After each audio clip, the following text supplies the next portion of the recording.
बाकीचे बिल्डर्स आम्हाला काही घरं देऊ शकले नाही आणि आता आम्हाला हे गुप्तचर साहेब भेटले आहेत आणि ते आमचं व्यवस्थित काम करतायत आणि आम्हाला त्याच्यावर विश्वास आहे. ते लोक आमची स्वतःची घर आहेत ना, आम्ही किती मेहनत आमच्या आई वडिलांनी टिकवली. दादा तुमचं नाव सांगा, तुमचं नाव सांगा, तुमचं नाव सांगा. नाव मेलेकर, राजेश मेलेकर. क्या समस्या है, क्या समस्या है? आज 30 वर्ष झाली प्रोजेक्टसाठी. आज प्रोजेक्ट आज 30 वर्ष रखडलेला आहे. बिल्डर का नाम क्या है? पेटूकरचा. पेटूकर कोण आहे? आता आम्ही दक्षिण आदर करा आज काम करून आलेलं. आज आम्ही 30 वर्ष बाहेर असताना का कोण नाही आला, ना कोण मंत्री ना संत्री, पण आज पोलिसांनी आपल्याला सपोर्ट केला. पेटूकर पण आलं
एक मिनिट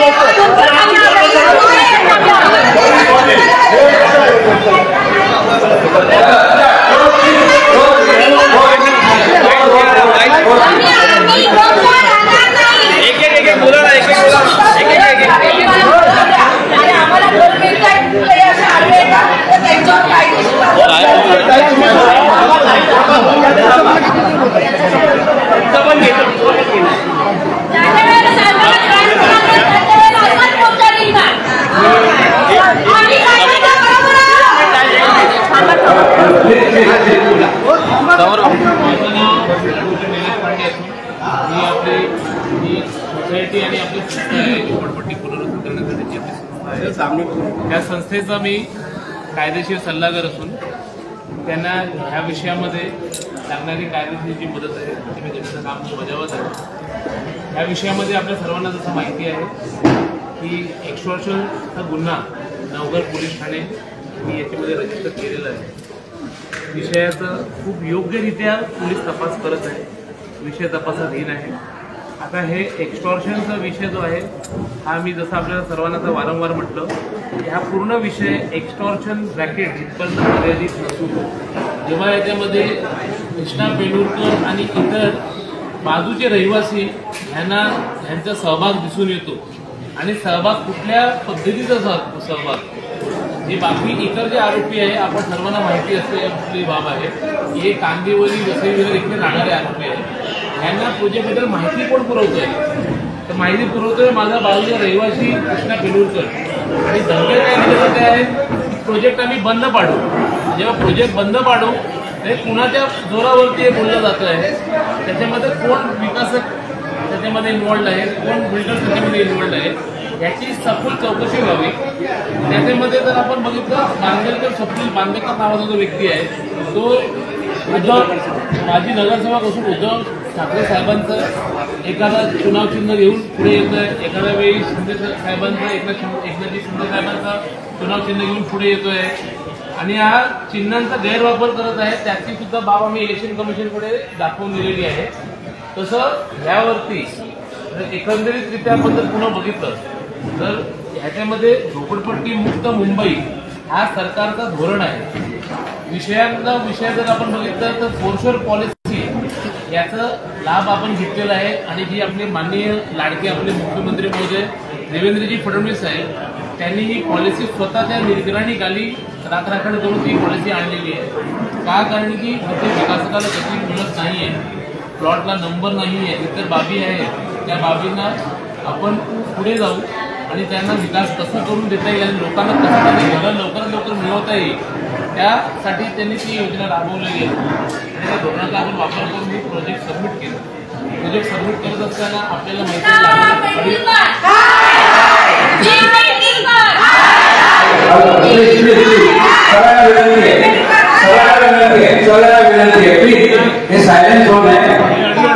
ही अडीअडचणी येतात. ह्याच्यामध्ये विकासकाबरोबर इतर जे आहेत त्यामध्ये बीपीटीचे काय अधिकारी सामील आहेत असं आम्हाला सुरक्षितरित्या वाटतं. तर ह्या सर्व गोष्टींची एकत्रितरित्या सखोल चौकशी व्हावी आणि लोकांना तोच खरं न्याय ठरेल आणि सरकारने त्याच्यावरती लक्ष देता त्याच्यामध्ये सीबीआयकडे हा मॅटर रेफर करावा. तेव्हा जे इन्व्हेस्टिगेटिंग एजन्सी इंडिपेंडेंटली त्यांचं काम करतात त्यांच्याकडे स्टेट सीबीसीआयडी किंवा असे जे इन्व्हेस्टिगेटिंग एजन्सीज आहेत किंवा इकॉनॉमिक ऑफेन्सिंग आणि इतर जे एजन्सीज आहेत त्यांच्याकडे हा मॅटर रेफर करावा आणि लवकरात लवकर याच्यामध्ये सत्य जे आहे, कारण की जर जेवढं लांबलं तेवढं सत्य असेल आपण दूर होत जाणार. तर ह्याच्यामध्ये वेळेत वेळ काढून सरकारने लक्ष वेधावं आणि लवकरात लवकर लोकांना न्याय मिळावा त्यासाठी सरकारने गंभीर पावलं उचलली पाहिजे. आणि जेणेकरून हे आरटीआय ऍक्टचा जो गैरवापर करण्याचा जो आरटीआय माफिया लोकांचा जो रॅकेट सुरू होतोय शहरामध्ये ह्याला पण कुठेतरी आपल्याला चाप बसवता येईल आणि जे सत्य असेल सत्य परिस्थिती आपल्याला जनतेसमोर आणता येईल आणि तोच ह्या जनतेला पूर्ण खरं न्याय ठरेल. सर, हा नेमका प्रोजेक्ट कोल्हापूरमध्ये कुठे चालू आहे आणि मागे किती वर्षाचा प्रोजेक्ट रखडला गेला होता? प्रोजेक्ट जर आपण बघितलं तर आपण जे सिलिंग आपण जे सुरुवात होते त्याच्याविषयी अवघ्या काही मिनिटावरती आदर्श नगर आहे. आदर्श नगरमध्ये हा आपला जनता कॉलनीमध्ये हा आपला प्रपोजल आहे. यामध्ये जसं मी आपल्याला माहिती दिली की घरांची जी युनिटची जे कॉस्ट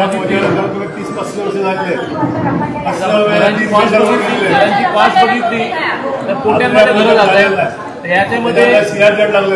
ह्यामध्ये रॅकेट तयार करून जे संघटितरित्या जे आपल्या महाराष्ट्रामध्ये आपल्याला सर्वांना माहिती आहे मोका म्हणून जो कायदा आहे कशासाठी की संघटित गुन्हेगारीला चाप बसवण्यासाठी. तर ह्यामध्ये आपण जर बघितलं तर संघटितरित्या सकृतपणे गुन्हेगारी दिसून येत आहे आणि ज्यामध्ये एक्स्टॉर्शन रॅकेट चालवणं हा एक भाग असून त्याच्या मागचं रिअल कारण जो दिसून येतोय आम्हाला की विकासकाला कुठल्या प्रकारे एक्स्टॉर्ट करता येईल, प्रोजेक्ट कशा प्रकारे हायजॅक करता येईल आणि त्यामध्ये बीपीटीचे अधिकारी व इतर जे सरकारी यंत्रणेमध्ये काम करणारे जे गव्हर्नमेंट अधिकारी आहेत शासकीय त्यांचं ज्या प्रकारे पॉवरचा गैरवापर केला जातोय हे सर्व बाबी खूप गंभीर आहेत. त्या बाबींवरती सरकारने लक्ष द्यावं आणि सरकारने अत्यंत सुकृतरित्या त्याचं जे आहे इन्व्हेस्टिगेशन करावं आणि इन्व्हेस्टिगेशन करत असताना जे सत्य है सत्य परिस्थिति बाहर आने लगी। सर 35 साल से आप बता रहे हो ये प्रोजेक्ट रुका हुआ है, तो उसका मेन कारण क्या था? प्रोजेक्ट ये जो पुराने बिल्डर थे, पुराने डेवलपर थे, इनकी कुछ खामियां CRZ और इतर जो कुछ तांत्रिक खामियां, इस वजह से प्रोजेक्ट रुका हुआ था। और जैसा अभी आपको पूरे जनता जनार्दन ने बताया, रहवासियों ने बताया कि लोगों को 2-2 साल का भाड़ा दिया गया। कोविड इम्पैक्ट होने के बावजूद भी लोगों को ढंग से प्रोजेक्ट आगे कैसे लेकर जाया जाए इसके बारे में चर्चा हुई। और आज जो प्रोजेक्ट की स्टेटस है, प्रोजेक्ट एक्चुअल कंस्ट्रक्शन एक्टिविटी के लिए रन कर रहा है। तो एक SRA की स्कीम जो रुकी हुई है उसको एक्चुअल कंस्ट्रक्शन फेज में लेके आना ये बहुत बड़ा चैलेंज है। जो अपने आकाश गुप्ता जो विकासक है, गुप्ता साहब, उन्होंने ये बहुत अच्छे तरीके से कामगिरी बजाई है। और ये जनता आपको